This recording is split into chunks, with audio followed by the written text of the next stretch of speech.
our continuing drought coverage. This week we look at the effect drought has on homes and buildings.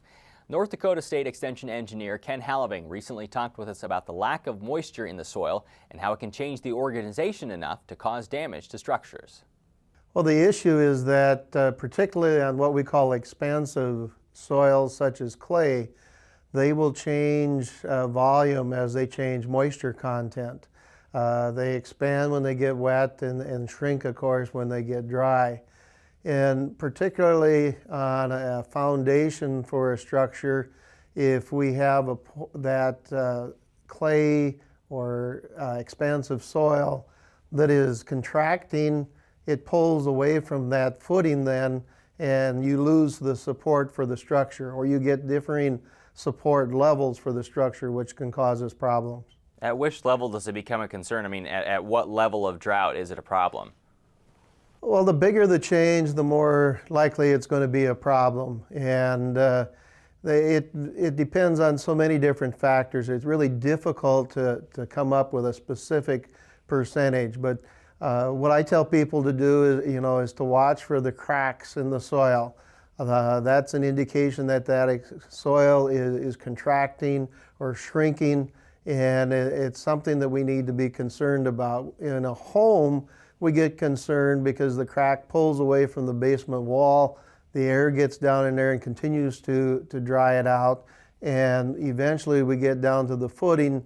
Portion of that footing becomes unsupported, and we can actually start causing breaks in basement walls or in the footing.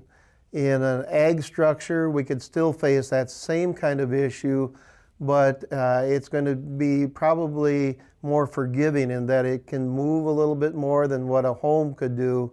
But still, we need to be concerned about any significant changes in the moisture content of the soil. Do different soils react differently to, the lack of moisture within it?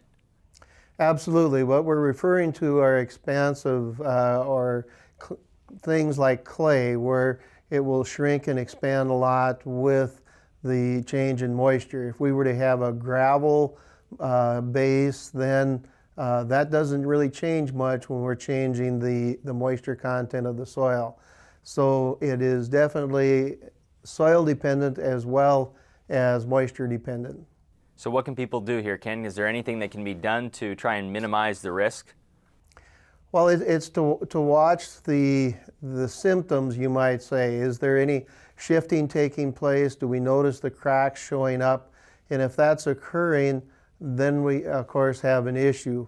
What we're encouraging people to do is to try to maintain a stable soil moisture content.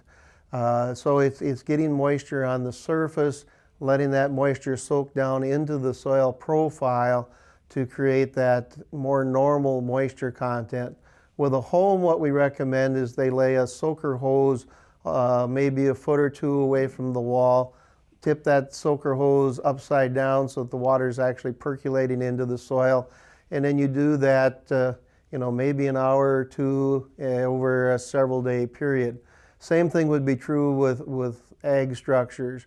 We'd be looking at some way of trying to create a uniform increase in moisture content without causing any water intrusion issues.